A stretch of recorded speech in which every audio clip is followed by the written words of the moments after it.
Ahmedabad media સંકટમાં છે. બની શકે કે આ છેલ્લી વખત હું આપની સમક્ષ આવી રહ્યો હોઉં, કારણ કે આ સમાચાર માધ્યમને બંધ કરવાના તમામ કાવાદાવા થઈ રહ્યા છે. અમારી વિરુદ્ધ ફરિયાદ નોંધવામાં આવી છે. જી હા, કેટલીક સચ્ચાઈ હું આપના સમક્ષ લાવવા માંગીશ. અમારી સમક્ષ ફરિયાદ નોંધવામાં આવી છે કારણ કે અમે સત્ય ઉજાગર કર્યું છે. આપને ખ્યાલ જ હશે કે ઘાટલોડિયા વિસ્તારમાં એક સ્કૂલની બાજુમાં રહેણાંક વિસ્તારની અંદર ગેરકાયદેસર દારૂનો અડ્ડો ચાલતો હતો. 2 અડ્ડા ચાલતા હતા, જે આઈડેન્ટિફાઈ કરીને સ્ટિંગ ઓપરેશન હાથ ધરીને અમે ઘાટલોડિયા પોલીસની બેદરકારીને લોકો સમક્ષ લાવ્યા હતા. આ વિડીયો ખૂબ જ પ્રચલિત થયો હતો.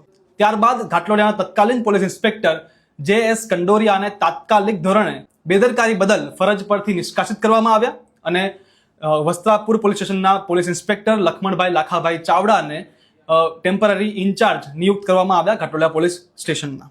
હવે આ પોલીસ ઇન્સ્પેક્ટર LL ચાવડાએ મારી વિરુદ્ધ ગુનો દાખલ કર્યો છે. છેલ્લા 10 દિવસથી તમામ પ્રકારના કાવા દાવા થઈ રહ્યા હતા અમારા વિરુદ્ધ, અમને કોઈ પણ રીતે પાડવા માટે. ખબર નહીં એમનું શું નુકસાન હશે આ દારૂનો અડ્ડો બંધ થવાથી, ખબર નથી એ, પણ તમામ પ્રકારના કાવા દાવા થઈ રહ્યા હતા. છેલ્લે કંઈ જ ના મળ્યું તો અમારા વિરુદ્ધ જાહેરનામા ભંગની ફરિયાદ કરવામાં આવી છે, ગુનો નોંધવામાં આવ્યો છે. પોલીસ ઇન્સ્પેક્ટર પોતે ફરિયાદી બન્યા છે. ઘાટલોડિયા વિસ્તારમાં ચાલતા દારૂના અડ્ડાનો પર્દાફાશ કરવા માટે અમે તે વિસ્તારમાં ડ્રોન ઉડાડ્યું હતું અને તેમનું કહેવું છે કે તે સમયે અમદાવાદ પોલીસ કમિશનરના જાહેરનામા મુજબ નો ડ્રોન ફ્લાય ઝોન હતો, ડ્રોન ઉડાડવા પર પ્રતિબંધ હતો અને અમે જાહેરનામાનો ભંગ કર્યો છે તેવું તે કહે છે. ચલો માન્યું કે અમે એ વિસ્તારમાં ડ્રોન ઉડાડ્યું, પણ એનું કારણ શું હતું? એ જોવા માટે કે ત્યાં આગળ કેટલી આ ગેરકાયદેસર પ્રવૃત્તિઓ થઈ રહી છે અને અમે એ ગેરકાયદેસર પ્રવૃત્તિઓને ઉજાગર કરી આ ડ્રોનના માધ્યમથી અને એ વિસ્તારને આ દૂષણોથી મુક્ત કર્યો. લોકો ખુશ છે અત્યારે કે તે વિસ્તારમાં દારૂના અડ્ડા બંધ થયા છે અને અમે પોલીસને પણ સહભાગી થયા. અમારા આ ફૂટેજીસ જે ડ્રોનના હતા એ અમે પોલીસને તપાસ માટે સહભાગી બનવા માટે અમે એમને પ્રોવાઈડ કર્યા અને એ લોકો હવે આ ફૂટેજીસના આધાર પર અમારા પર જ ગુનો નોંધવે છે.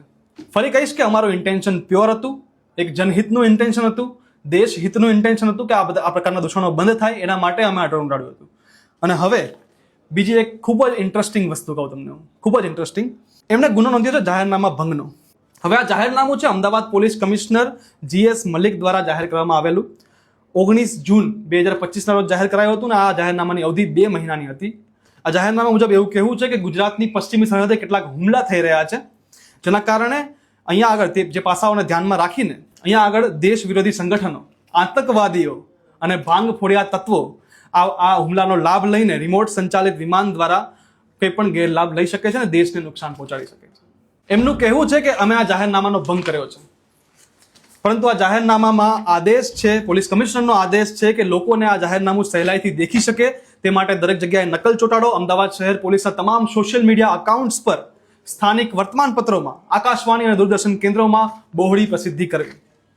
અમદાવાદ પોલીસના એક પણ સોશિયલ મીડિયા અકાઉન્ટ્સ પર આ જાહેરનામું જોવા નહીં મળે. ટ્વિટર એટલે કે X, ઇન્સ્ટાગ્રામ ક્યાંય પણ નહીં. હા, તમને અમદાવાદ શહેર પોલીસ કમિશનર GS મલિક સાહેબના કેટલાક વાહવાહી કરતા રીલ્સ, મ્યુઝિક રીલ્સ તમને જોવા મળશે, પરંતુ આ જાહેરનામું, આટલું સંદિગ્ધ જાહેરનામું પોસ્ટ કરવાનો તેમને સમય નથી. બીજું કે આમાં એમ કહેલું છે કે વર્તમાનપત્રો, મારી પાસે આ વર્તમાનપત્રો છે એ સમયના 19 જૂનથી લઈને 25 જૂન સુધીના આ વર્તમાનપત્રો સાક્ષી છે. આ વર્તમાનપત્રોમાં, અગ્રણી વર્તમાનપત્રોમાં ક્યાંય પણ આ જાહેરનામાનો ઉલ્લેખ નથી. તો આ જાહેરનામાને ખાનગી નામું બનાવવામાં કેમ આવ્યું? જો દેશની સુરક્ષા સામે સવાલો હતા, આ જાહેરનામાને પ્રસિદ્ધ કરવું હતું વધારે જગ્યાએ. બીજું કે અમે પણ સમાચાર આપવાનું કામ કરીએ છીએ, એટલું અમને જ્ઞાન છે કે ડ્રોન ક્યારે ઉડાડાય, ક્યારે ના ઉડાડાય. ડ્રોન ઉડાડતા પહેલા પણ અમે બધા જ પ્રકારના પાસા તપાસ્યા હતા.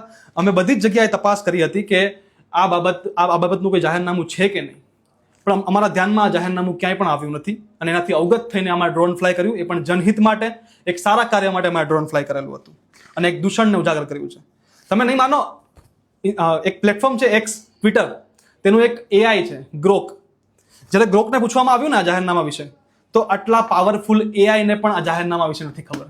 આ ગ્રોક છે તે આખા ઇન્ટરનેટની બધી માહિતી સંગ્રહિત કરીને તમારા સુધી પહોંચાડે છે. તો છેલ્લું જાહેરનામું 17 જુલાઈએ પૂરું એક થાય છે, એના પછી કોઈ જાહેરનામાની માહિતી ગ્રોક પાસે પણ નથી. તો આ જાહેરનામું હતું ક્યાં? પણ હવે કોઈ પણ રીતે અમને હેરાન કરવામાં આવી રહ્યા છે, ટોર્ચર કરવામાં આવી રહ્યા છે. આવું બધું કરીને ખબર નહીં આ દારૂના અડ્ડા બંધ થવાથી ઘાટલોડિયા પોલીસનું શું નુકસાન થયું હશે, ખબર નથી. મને ટોર્ચર કરવા માટે મારા ઘરે એક PCR વાન આવે છે, એમાં 5 પોલીસ કર્મીઓ આવે છે એક નોટિસ આપવા માટે, જે મારા વિરુદ્ધ જાહેર કરવામાં આવી છે. એવી જરૂર શું પડી કે 5 લોકોને નોટિસ આપવા માટે? કારણ કે એ અમારા સોસાયટીમાં, મારા રહેણાંક વિસ્તારમાં, આડોશ પડોશમાં દેખાડવા માંગે છે કે આ વ્યક્તિએ કંઈક ખોટું કામ કર્યું હશે, બદનામ કરવા માંગે છે, ટોર્ચર કરવા માંગે છે. પણ અમે ડરતા નથી. કંઈ વાંધો નથી, અમને નોટિસ મળી છે, અમારા વિરુદ્ધ ફરિયાદ નોંધાઈ છે, FIR થઈ છે. અમે આવતીકાલે 13 ઓગસ્ટે સવારે 11 વાગે ઘાટલોડિયા પોલીસ સ્ટેશનમાં હાજર થઈશું અને કાયદાનું સન્માન જાળવીશું. સંયોગવશ ખૂબ જ સારો દિવસ છે, મારો જન્મદિવસ છે, અને આટલા આ સચ્ચાઈની લડાઈમાં જો મારો જન્મદિવસ જતો હોય તો એનાથી વિશેષ શું હોઈ શકે? આટલી સારી ઉજવણી ક્યાં થઈ શકે? ટૂંકમાં કહીશ કે અમને તોડવાના તમામ પ્રયાસ થઈ રહ્યા છે, પણ અમે તૂટીશું નહીં. સત્ય પરેશાન થશે, પરાજિત નહીં. જય હિન્દ, વંદે માતરમ, ભારત માતા કી જય.